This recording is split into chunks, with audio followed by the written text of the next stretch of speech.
الحمد لله الحمد لله نستعينه ونستغفره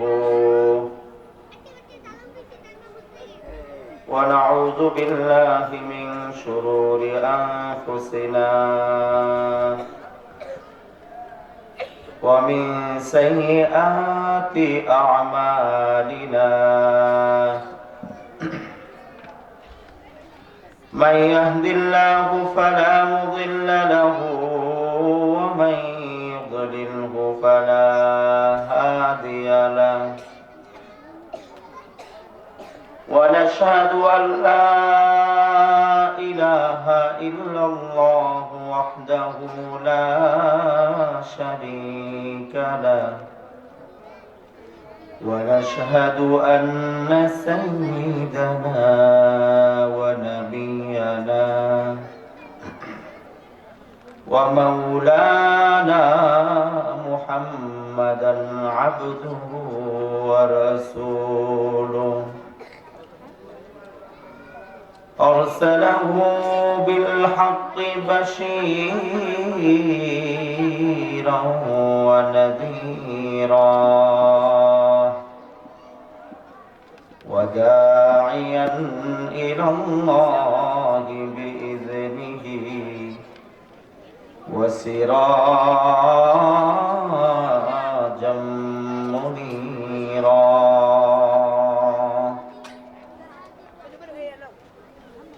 فقد قال الله تبارك وتعالى في كلامه المجيد والفرقان الحميد أعوذ بالله من الشيطان الرجيم بسم الله الرحمن الرحيم وإذا حييتم بتحية فحيوا بأحسن منها أو ردوها وقال رسول الله صلى الله عليه وسلم أفشوا السلام وأطعموا الطعام وصلوا والناس نعام تدخلوا الجنة بسلام وقال الله تعالى في شان حبيبه ومحبوبه إن الله وملائكته يصلون على النبي يا أيها الذين آمنوا صلوا عليه وسلموا تسليما شكرا محبت الشتاء والجواد درود إبراهيم পাঠ করি اللهم صل على محمد وعلى آل محمد كما صليت على إبراهيم وعلى آل إبراهيم إنك حميد مجيد اللهم بارك على محمد وعلى آل محمد كما باركت على إبراهيم وعلى آل إبراهيم إنك حميد مجيد এই বাচ্চারা তোমরা যারা ওয়াজ শুনবা বসবা আর যারা শুনবা না উঠতে চলে যাবে কথা বুঝে আসছে উঠা বসা করবা আলোচনা করন যেত না আমি কথা বলতেছি তোমরা অন্যদিকে মনোযোগ কইছি দুরূদ শরীফ পড়ার জন্য পড়লা না আজকে আমার বিষয় দিছে সালাম সালাম দিলাম উত্তর দিলা না তাহলে কেন লাগি বসছো ডিস্টার্ব করো না বসে থাকো সুন্দর করে কেউ মোবাইল ধরার দরকার নাই যে ভিডিও শুনতে পারবে বসে থাকো সুন্দর করে বসে থাকো ঠিক আছে কথা বলতে দাও আমাকে রাজি আছো তো ইনশাআল্লাহ আলাপ করবে না নিজেরা নিজেরা দেখো সুন্দর আলোচনা আজকে আমার যে বিষয়টা দিছে অত্যন্ত গুরুত্বপূর্ণ বিষয় একটু মনোযোগ দিয়ে শুনবা হ্যাঁ মনে থাকবে বালাগাল উলা বিকামালিহি কাশাফাদ দুজা বিজামালিহি حسنت جميع خصاله صلوا عليه وآله محمد نے آ کر کفر کو مٹایا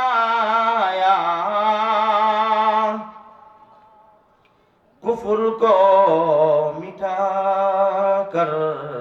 صداقت بتایا بلغ العلا بکمالہ کشف الدجى بجماله حسنت جميع خصاله صلوا عليه وآله ذکر حق آمد غذائی روح را مرحمہ مد دل مجروح را دل جو خالی یاد حق سے ای جوا خانہ شیطان ہے او دل بے گما جنگ دیر استیقلے را پاک کون سینہ باتی یہ محبت جا کے کون لا الہ الا اللہ جوان کو لے بولی لا الہ الا اللہ لا الہ الا اللہ آواز دیا محبت সাথে لا الہ الا اللہ لا الہ الا اللہ لا الہ الا اللہ لا الہ الا اللہ لا الہ الا اللہ لا الہ الا اللہ মুহাম্মাদুর রাসূলুল্লাহ আলহামদুলিল্লাহ মন্ডলপাড়া জামিয়া হুসাইনিয়া উম্মুল কুরা কওমি মাদ্রাসার উদ্যোগে আজকের এই তাফসীরুল কুরআন মাহফিলের সম্মানিত সভাপতি মুআজ্জাজ মুকাররম জাতির শ্রেষ্ঠ সন্তান হযরত উলামায়ে কেরাম সম্মুখপানে উপবিষ্ট আল্লাহ তাআলার জাকিরিন শাকিরিন মুরব্বিয়ানে আওয়াম পর্দার আড়ালে সম্মানিত মা ও বোনেরা মহান আল্লাহ তাআলার দরবারে লাখ কোটি শুকরিয়া যে আল্লাহ সুবহানাহু ওয়া তাআলা সমস্ত ফাসাদ থেকে মুক্ত করিয়া আল্লাহর সবথেকে প্রিয় জায়গা আল্লাহর পছন্দনীয় জায়গাতে কিছু সময়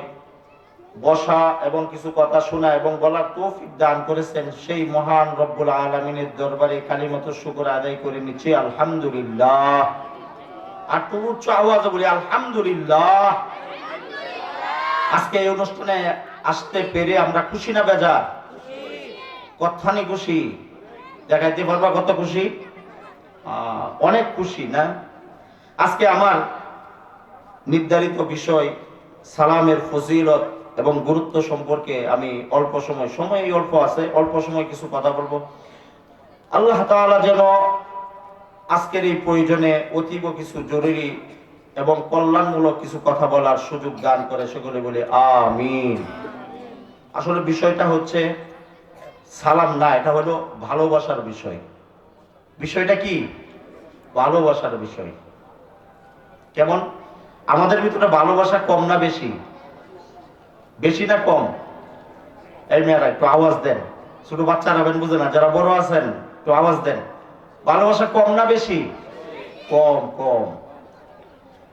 কারণ দুনিয়ার যত ফিতনা হয় সব হলো ভালোবাসা কম থাকার কারণে বেশি থাকার কারণে না কম থাকার কারণে স্বামী স্ত্রীর ভিতরে দ্বন্দ্ব কোন কি মোহাব্বত আর ভালোবাসা বেশি থাকার কারণে না না থাকার কারণে সন্তান এবং মার ভিতরে ঝগড়া হয় উস্তাদ শাগির্দের ভিতরে ঝগড়া হয় ইমাম মুয়াজ্জিনের ভিতরে ঝগড়া হয় ইমাম এবং মুসল্লির ভিতরে ঝগড়া হয় ভালোবাসা থাকার কারণে না না থাকার কারণে তো আওয়াজটা বলেন না থাকার কারণে এই যে ভালোবাসা না থাকার কারণে আমাদের ভিতরে দ্বন্দ্ব এক দল আরেক দলকে দেখতে পারি না আওয়ামী লীগ বিএনপিকে দেখতে পারে না বিএনপি জামাতকে দেখতে পারে না আবার কিছু লোক ইসলামকে দেখতে পারে না এইগুলি ভালোবাসা কম থাকার কারণে একে অন্যের প্রতি হিংসা বিদ্বেষ সমাজের ভিতরে রাষ্ট্রীয়ভাবে দেশের ভিতরে দেশের বাইরে সব মনে হলো ভালোবাসা কম থাকার কারণে আর যদি ভালোবাসা পরিপূর্ণ থাকতো তাহলে আমাদের ভিতরে এই ফিতনা ফাসাদ, এই হানাহানি, কারাকারি, চিরাচিরি হইতো না। কথা বলেন ঠিক কিনা? খুন খারাপি কোনো কিছুই হইতো না।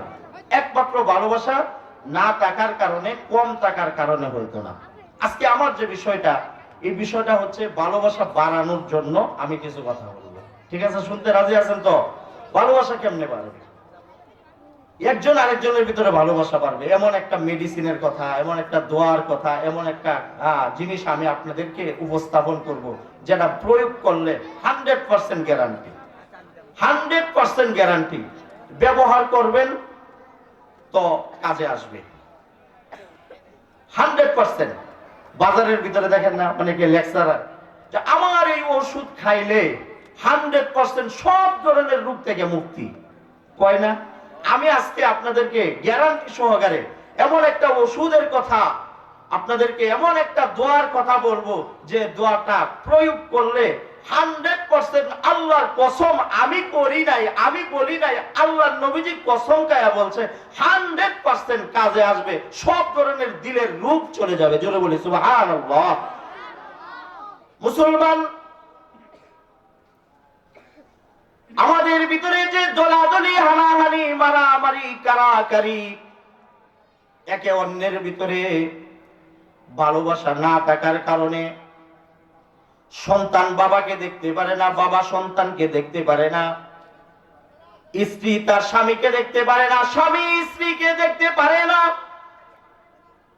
উস্তাদ ছাত্রকে দেখতে পারে না, ছাত্র উস্তাদকে দেখতে পারে না, ইমাম মুয়াজ্জিনকে দেখতে পারে না, মুয়াজ্জিন ইমামকে দেখতে পারে না, ইমাম সাহেব মুসল্লির ভিতরে দ্বন্দ্ব, স্বামী স্ত্রীর ভিতরে দ্বন্দ্ব, সামাজিক ভাবে দ্বন্দ্ব, এক ভাই আরেক ভাইকে দেখতে পারে না, এক বোন আরেক বোনকে দেখতে পারে না, সমাজের ভিতরে এই ধরনের অকল্যাণমূলক কাজ হয়, ঝগড়া ফাসাদ হয়। ও মুসলমান, একজন আরেকজনের ভিতরে ভালোবাসা তৈরি করার যে ওষুধ, ও মুসলমান, আমি বলি নাই, আমি বলি নাই, আল্লাহ তাআলা নিজে বলেছেন এই ভালোবাসার কথা। আল্লাহর হাবিব সাল্লাল্লাহু আলাইহি ওয়াসাল্লাম এই ভালোবাসার কথা বলে দিয়েছেন। ও মুসলমান, সেই ভালোবাসার নাম হলো আফসুস সালাম। জুড়ে বলি সুবহানাল্লাহ। নবীজি সাল্লাল্লাহু আলাইহি ওয়াসাল্লাম বলছেন,